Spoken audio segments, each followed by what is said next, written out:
دینا صرف اولاد ہی نہیں ہو بلکہ اولاد صالح ہو، اولاد نیک کار ہو، اولاد ایسی ہو جو اللہ تعالیٰ کو پہچاننے والی ہو، اولاد ایسی ہو جو نبی کو پہچاننے والی ہو، اولاد ایسی ہو جو باپ کا کہا ماننے والی ہو، اولاد ایسی ہو جو ماں کی کہا ماننے والی ہو، اولاد ایسی ہو جو معاشرے کے لیے سماج کے لیے جو خوشی کا باعث ہو، سماج کے لیے جو فخر کا باعث ہو۔ اولاد ایسی نہیں ہو جو باپ کی ناک کٹا دے، اولاد ایسی نہیں ہو جو ماں کی ناک کٹا دے، اولاد ایسی نہیں ہو جو خاندان کے لیے شرم و عار بن جائے، اولاد ایسی نہیں ہو جو معاشرے کے لیے کلنک بن جائے، ایسی اولاد نہیں ہو۔ اے اللہ مجھے اولاد جو دینا اولاد صالح ہو۔ ابراہیم نے دعا کی تھی، اللہ رب العالمین دعاؤں کا سننے والا ہے، دعاؤں قبول کرنے والا ہے۔ جب دعا دل سے کی جاتی ہے، دعا دل سے کی جاتی ہے، وہ دعا جو ہے اثر رکھتی ہے اور جو ہے قبول کرتی ہے۔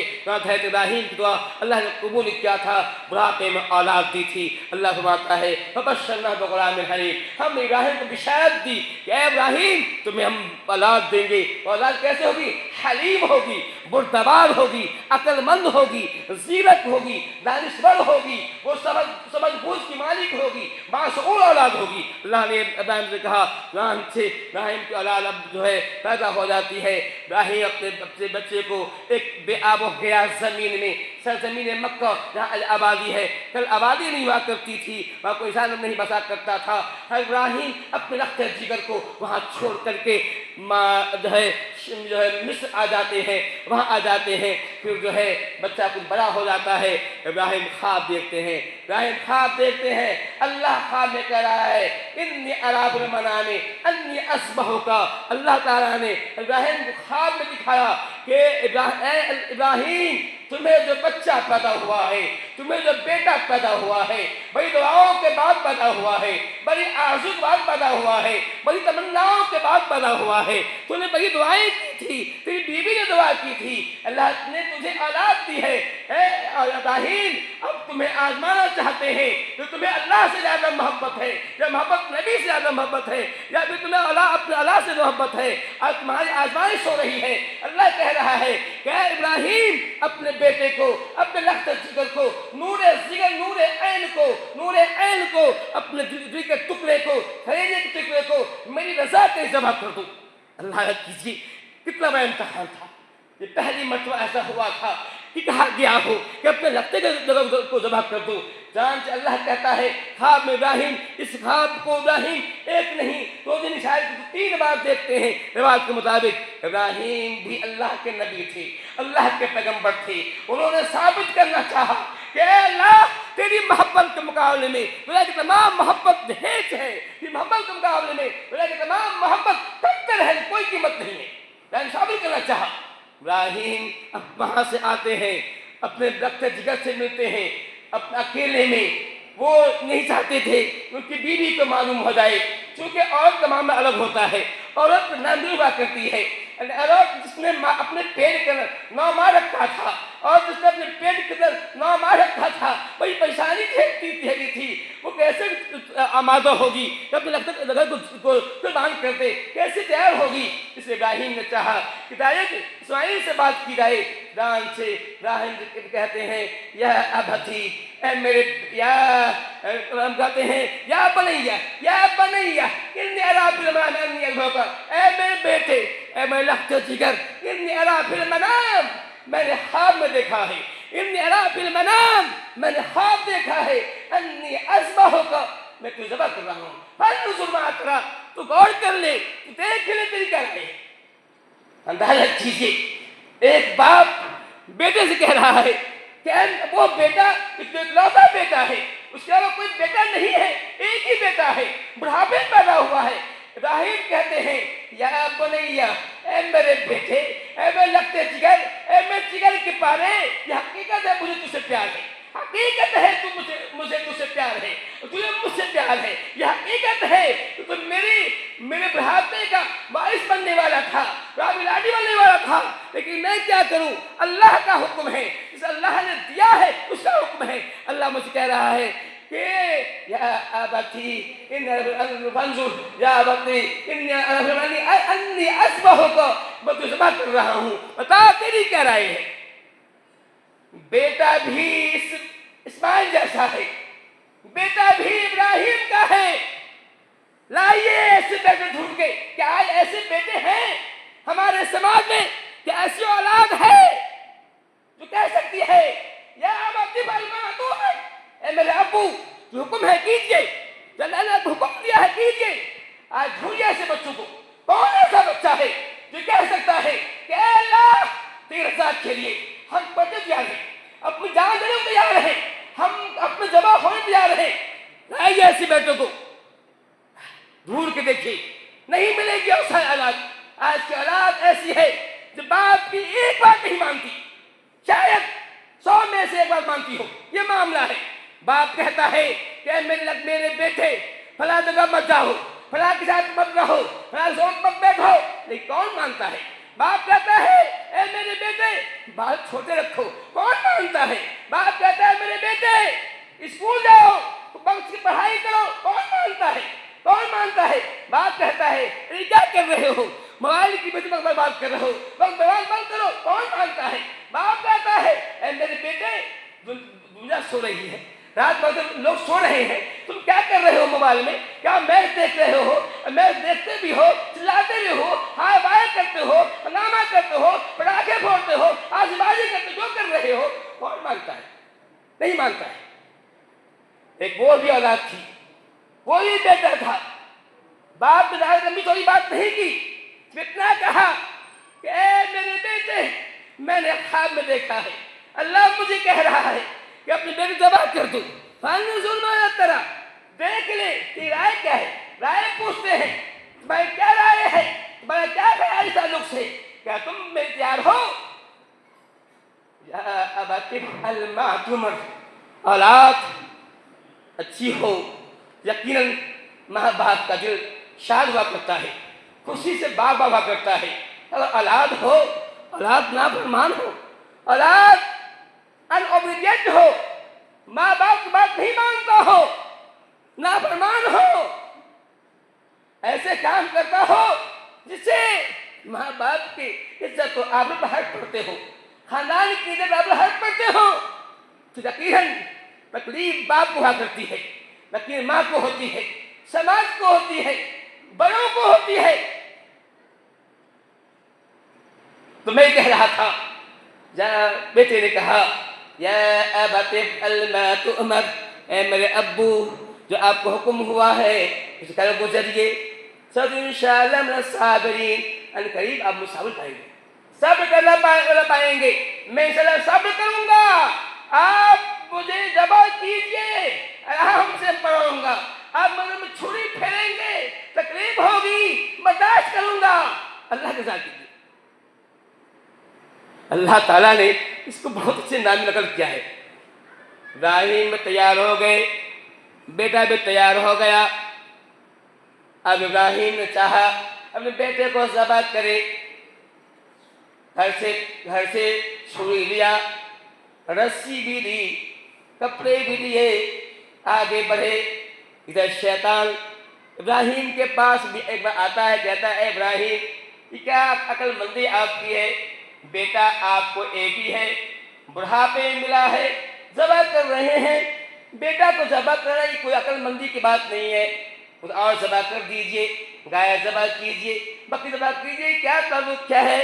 ابراہیم کہتے ہیں نہیں تو شیطان ہے، تو مجھے بہکا رہا ہے، دور ہو جا، نکل جا یہاں سے، الگ ہو جا۔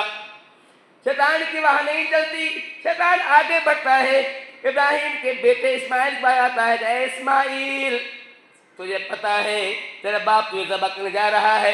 کہا ہاں مجھے پتا ہے، اللہ کا حکم ہے، رب العالمین نے کہا ہے کہ میں اللہ کے ذبح ہو جاؤں، جا جا تو شیطان ہے مجھے بہکا رہا ہے، الگ ہو جا۔ شیطان اور آگے بڑھتا ہے، حضرت کہتا ہے حضرت کو کچھ پتا ہے تیرا شوہر تیرے بے ذبح کرنے جا رہا ہے، بولتے ایسا ممکن نہیں ہے کہ باپ بے ذبح کرنے، ممکن نہیں ہے، اگر یہ اللہ حکم ہے مجھے منظور ہے، اللہ حکم ہے کہ مجھے منظور ہے۔ شیطان وہاں سے جو ہے ناکام رہتا ہے۔ ابراہیم اپنے بیٹے کو لیتے ہیں، چھری لیتے، رسی لیتے ہیں، آج جہاں منا ہے، جہاں آج ہی قربانی کی گئی ہوگی، یعنی کتنے لاکھ قربانی پیش کی گئی ہوگی، اونٹ ذبح ہوئے ہوں گے، گائے ذبح ہوئی ہوگی، بکرے بھیڑ ذبح ہوئے ہوں گے، آج انہی کے نام پر انہی کی یاد میں یہ قرآنیں پیش کی جاتی ہیں۔ یہ سوچئے ابراہیم میں کیا خلوص تھا، کیا للہیت تھی، اسماعیل میں کیا خلوص تھا، کیا للہیت تھی۔ اللہ تعالیٰ نے انہیں قرآن کو ایسا قبول کیا کہ اللہ نے کہا وَفَدَيْنَا بِذِبْحٍ عَظِيمٍ کہ ہم اس ابراہیم کی ہم اس قرآن کو کیا تکنا لی بالآخری قیامت اس کو باقی رکھیں گے۔ یہ اللہ تعالیٰ نے اس کو ایسے باقی رکھا۔ آج دیکھیے دنیا کے کونے کونے میں جہاں جہاں مسلمان آباد ہیں لوگ حضرت ابراہیم اسماعیل کی اس قربانی کو یاد کرتے ہیں، اس کے یاد میں جانور ذبح کرتے ہیں۔ نہ جانے کتنے کروڑ جانور ذبح کیے جاتے ہوں گے اسی اسماعیل کے یاد میں۔ یہ حضرت اسماعیل کی خلوص کی برکت ہے۔ ہم نے خلوص جب خلوص ہوا کرتا ہے عمل کے اندر تو اس کا اثر ایسے ہی پڑا کرتا ہے، جب عمل میں خلوص نہیں ہوا کرتا ہے تو اس کا اثر دیر پا نہیں ہوا کرتا ہے۔ حضرت ابراہیم جس کو انتقال ہوئے 3200-3300 سال سے زیادہ ہو گیا، 3200-3300 سال سے زیادہ ہو گیا، لیکن آج بھی ہم ان کے نام قربانی پیش کر رہے ہیں، آج ان کا نام دے رہے ہیں، بڑے فخر سے نام لیتے ہیں، بار بار ان کا نام لیتے ہیں، ان کی اسوہ کو ہم اپنانا چاہتے ہیں۔ تو میں یہ کہہ رہا تھا وہ حضرت ابراہیم اسماعیل آگے بڑھتے ہیں، میرا پہنچتے ہیں اور اسماعیل کہتے ہیں میرے ابو جان میرے پاؤں میں رسی باندھ دیجئے کہ ایسا نہیں ہو جب میں ذبح کرنا چاہیں ہاتھ پاؤں مارنے لگوں۔ ابراہیم رسی پاؤں میں رسی باندھ دیتے ہیں۔ اسی سے ہمیں یہ مسئلہ ملا ہمیں کہ ہمیں چاہے کہ جانور ذبح کریں تو جانور کو پاؤں باندھا کریں، بلکہ خصی کا ہی باندھنا چاہیے۔ صحیح بات ہے، خصی کا بھی جانور باندھنا چاہیے، بلکہ ہم لوگ نہیں باندھتے ہیں کہ میں چھوٹا جانور ہے، نہیں، چونکہ یہ سنت سے ملی ابراہیم نے اسرائیل کا پاؤں ہی باندھا تھا۔ اس سے ہمیں پیغام ملتا ہے اور محدثین نے کہا بھی ہے کہ جانور ذبح کرے اس کا پاؤں باندھ دیا کرے، تو باندھنا چاہیے، سچی باندھنا چاہیے، اور جانور باندھتے ہی ہیں۔ میں یہ کہہ رہا تھا اسماعیل کا پاؤں باندھ دیا گیا، ابراہیم نے چاقو لیا اور ابراہیم کو سر کے بل لٹایا تاکہ آنکھ سے آنکھ نہیں ملے، چھری پہننا چاہتے تھے۔ اللہ تعالیٰ نے کہا محسنین، اے ابراہیم تو میں نے تجھے آزمایا تھا، میں تیرا امتحان دیا تھا، میں کہنا چاہتا کہ تمہیں کس سے محبت زیادہ ہے، اللہ سے زیادہ محبت ہے یا تجھے بیٹے محبت ہے؟ میں تیری محبت کو آزما رہا تھا، تیری محبت کا امتحان لے رہا تھا۔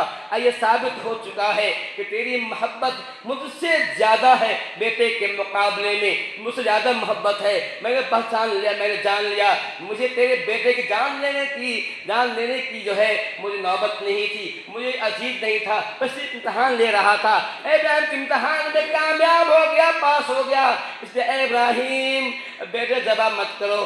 جبرائیل آئے، ننھا سے میڈھا لے کر آئے، کہا اذبح ھذا ولا تذبح اسماعیل، اسے ذبح کرو، اسے میڈھے کو ذبح کرو، اسماعیل کو ذبح مت کرو، ہم نے تمہیں آزمایا تھا، انھا لہ البلاء المبین، یہ بڑی آزمائش تھی، تم کامیاب ہو گئے ہو، یہ ذبح کرو۔ اللہ تعالیٰ نے ابراہیم نے اس کو ذبح کیا۔ اللہ آخرین ہم نے اس قربانی کو قیامت تک باقی چھوڑا ہے، آپ کے بعد والوں کے باقی چھوڑا ہے، قیامت تک لوگ آتے ذبح کرتے رہیں گے۔ میں یہ کہہ رہا تھا یہ ہے کہ ابراہیم اسماعیل کی قربانی کا یہ اسی کی یاد کر مناتے ہیں۔ یہ قربانی کرنا یقیناً بہت ہی عمل ہے۔ اللہ فرماتا ہے اِنَّا آتَيْنَاكَ الْكَوْثَرَ نماتا ہے اے نبی کہہ دیجئے کہ ہم نے آپ کو کوثر دیا ہے۔ پھر فرمایا فَصَلِّ لِرَبِّكَ وَانْحَرْ، اے ابراہیم قربانی کیجئے، اے محمد قربانی کیجئے تو اللہ کے لیے کیجئے، نماز پڑھی اللہ کے لیے پڑھیے۔ قربانی مقصد یہ نہیں ہو کہ لوگ کہیں کہ بڑا پیسے والا ہے، بڑی دولت والا ہے، بڑا مال والا ہے، بہت جانور ذبح کیا ہے، یہ مقصد نہیں ہونا چاہیے۔ مقصد یہ ہو کہ اللہ تعالیٰ خوش ہو جائے۔ فَصَلِّ لِرَبِّكَ وَانْحَرْ، اے محمد اللہ کے لیے، اللہ کی رضا کے لیے، اللہ کی خوشنودی کے لیے، اللہ تعالیٰ کو خوش کرنے کے لیے نماز بھی پڑھیے اور قربانی بھی کیجیے۔ معلوم ہوا قربانی کا مقصد یہ ہونا چاہیے کہ اللہ کی رضا ہو جائے۔ قربانی لوگ دکھانے کے لیے نہیں ہونا چاہیے، دکھاوا کے لیے نہیں ہونا چاہیے، قربانی اللہ کے لیے ہونا چاہیے۔ اگر یہ چیز ہے تو ہماری قربانی قبول ہے، قربانی قبول نہیں ہے۔ تو اللہ فرماتا ہے قُلْ إِنَّ صَلَاتِي وَنُسُكِي وَمَحْيَايَ لِلَّهِ رَبِّ الْعَالَمِينَ، اے نبی آپ کہہ دیجئے ان صلاتی، بے شک میری نماز، و نسکی، اب میری قربانی، ان صلاتی و نسکی، میری نماز اور میری قربانی، و محیای و مماتی، میرا جینا بھی میرا مرنا بھی اللہ کے لیے۔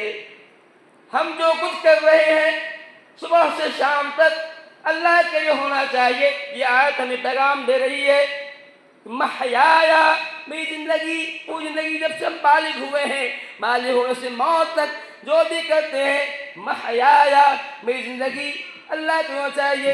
ایسا نہیں ہے کہ دن میں ایک وقت جو 5 وقت نماز پڑھ لیا، نماز کے بعد فری ہو گئے، آپ جو ہے دنیا کے کام میں ایسے لگ جائیے، اللہ کو بھول جائیے، کہ دنیا کا کام جو ہے ایسا کام کیجئے جو اللہ نے منع کیا ہے۔ کمانا منع نہیں ہے، کام کرنا منع نہیں ہے، کام کرنا بھی عبادت ہے، کمانا بھی عبادت ہے، کھیتی کرنا بھی عبادت ہے، باغ لگانا بھی عبادت ہے، لیکن نماز کے ساتھ ساتھ وہاں بھی یہ نیت ہونی چاہیے کہ اللہ تعالیٰ مجھے اس میں نے باغ لگایا ہے، مجھے باغ برکت دے تاکہ اس میں سے میں غریبوں میں خرچ کروں، مسکینوں میں خرچ کروں، مطالعہ یہ نیت ہونی چاہیے۔ اگر یہ نیت ہے وہ بھی عبادت ہو رہا ہے۔ بلکہ اب بیوی سے محبت سے ملنا یہ بھی سب عبادت ہے، لیکن ساتھ یہ ایک سب مقصد نہیں ہونا چاہیے۔ تو اللہ ماتا ہے اے نبی آپ کہہ دیجئے ویسے میری نماز، میری قربانی، میرا جینا بھی میرا مرنا بھی اللہ کے لیے ہے۔ میں مروں گا تو اللہ کے راستے مروں گا، میں اللہ تعالیٰ کے دین کو بلند کرنے کے لیے، دین کو سرفرازی دینے کے لیے، دین کی کلمے کو بلند کرنے کے لیے، توحید کو عام کرنے کے لیے، شرک مٹانے کے لیے مروں گا۔ یہ ہے آگے ہمارا لا شریک لہ، لا اے لوگوں سن لو، اللہ کا کوئی شریک نہیں، اللہ کا کوئی پارٹنر نہیں، اللہ کا کوئی سازی نہیں، اللہ کا کوئی ہمسر نہیں ہے۔ تو ہمیں اس کا حکم دیا گیا ہے کہ ہم اللہ کی عبادت کریں، ہم شرک نہیں کریں۔ وانا والمسلمین، ہم لوگ پہلے مسلمان ہیں۔ میں یہ کہہ رہا تھا یہاں بھی بتایا گیا ہے کہ قربانی یہ دی جائے گی اللہ کی جائے گی، قربانی میں مقصد اللہ کی رضا ہوگی، قربانی مقصد لوگوں کو دکھانا نہیں ہوگا کہ لوگ کہے کہ ایک جانور اچھا ہے، بہت پیسے کا یہ بھی ضروری ہے قربانی کے اندر، کیونکہ ہم جو جانور ذبح کر رہے ہوں وہ جانور جو ہے خوبصورت ہو، جانور موٹا تازہ ہو، خوبصورت ہو، موٹا تازہ ہو۔ بلکہ حدیث میں آیا کہ آپ کو دعویٰ کرتے تھے کہ کہا ينظر في السبات يبرق في السبات يمشي في السبات، کہ آپ دعویٰ کرتے تھے اس کی آنکھیں کالی ہوا کرتی تھی، اور اس کے جو ہے منہ جو ہوا کرتے تھے کالے ہوا کرتے تھے، اس کے پاؤں کالے ہوتے تھے۔ آپ وسلم کی جانور بہت پسند تھا ایسا جانور جو پورا پچھلا ہو، اس کی آنکھیں کالی ہو، اس کا منہ کا آس پاس جو ہے کالا ہو، اور اس کے پاؤں کالے ہو، ایسے جانور پیارے نبی کو پسند ہوا کرتا تھا۔ اب وسلم نے ایسا قربانی کی ہے۔ اب وسلم نے کہا کہ جانور جو کرو تو کچھ مہنگا جانور کرو، کچھ قیمتی جانور کرو، اتنا سستا جانور جو دبلا پتلا مرے جانور مت کرو۔ اب تو ہمیں تلقین کی ہے، جو ہے ہمیں نصیحت کی ہے۔ میں یہ کہہ رہا تھا قربانی کے تعلق سے باتیں ہیں کہ میں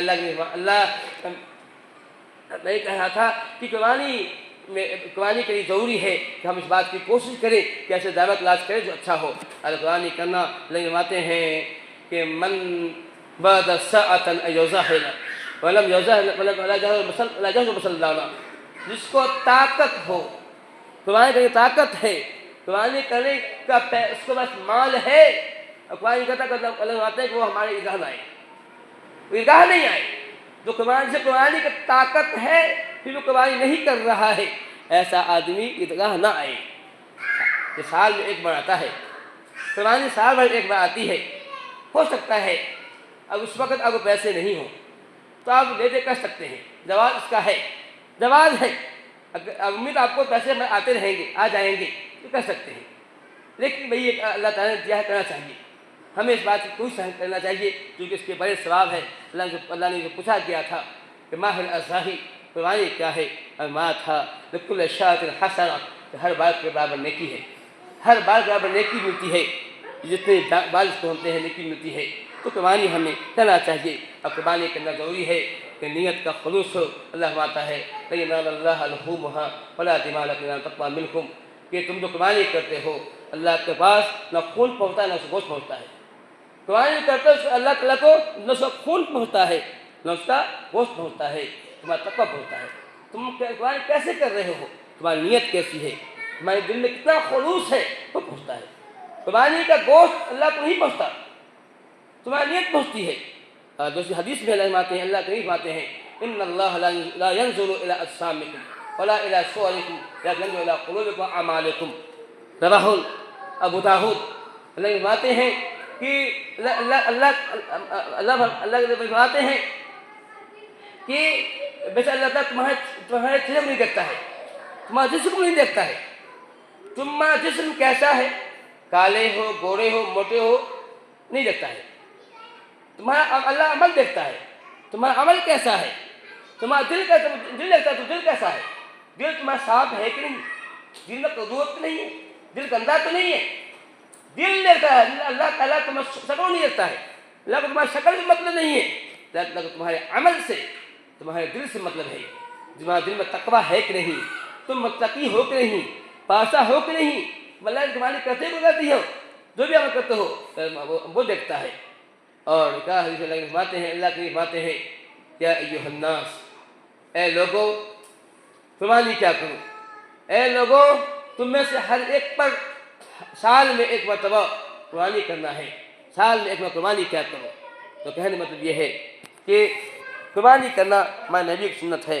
تو اللہ تعالیٰ سے دعا ہے کہ اللہ العالمین ہمیں سب سے پہلے متقی بنا دے، ہمیں پاسا بنا دے۔ اے اللہ ہم تو قربانی پیش کریں، دل سے کریں، قربانی کریں، سچے نیت سے کریں، ہمارا دل صاف ہو، ہمارا مال جس نے دامن لیا ہے وہ مال بھی پاک ہو، جو اللہ کے فرماتے ہیں ان اللہ طیب لا یقبل الا طیبا، اللہ تعالیٰ پاک ہے، اب پاک کو قبول کرتا ہے، پاک کمائی کو قبول کرتا ہے۔ اگر آپ نے بہت زیادہ کر لیے ہیں، آپ کا مال پاک نہیں ہے، آپ کے مال میں آمیزش ہے، اگر آپ کے مال میں آمیزش ہے حرام کی، غلط چیزوں کی، تو وہ عمل قبول نہیں ہے۔ تو اللہ تعالیٰ ہمیں بتا رہے ہیں کہ ہمیں جو ہے پاک چیز، پاک جو ہے مال سے کمائی کرنا چاہیے۔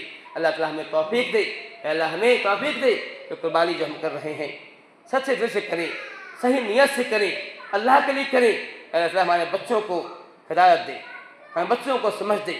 ہمارے بچے جو آج غلط راہ پر چل پڑے ہیں، منشیات کے عادی ہیں، چھوٹے چھوٹے بچے ہیں، ان بچوں کو چاہیے، حضرت اسماعیل وہ بھی انسان تھے، وہ بھی گوشت بوٹی سے بنے ہوئے تھے، گوشت پوست سے بنے تھے، وہ بھی خون سے بنے ہوئے تھے، ایک وہ بھی تھے ایک ہم بھی ہیں۔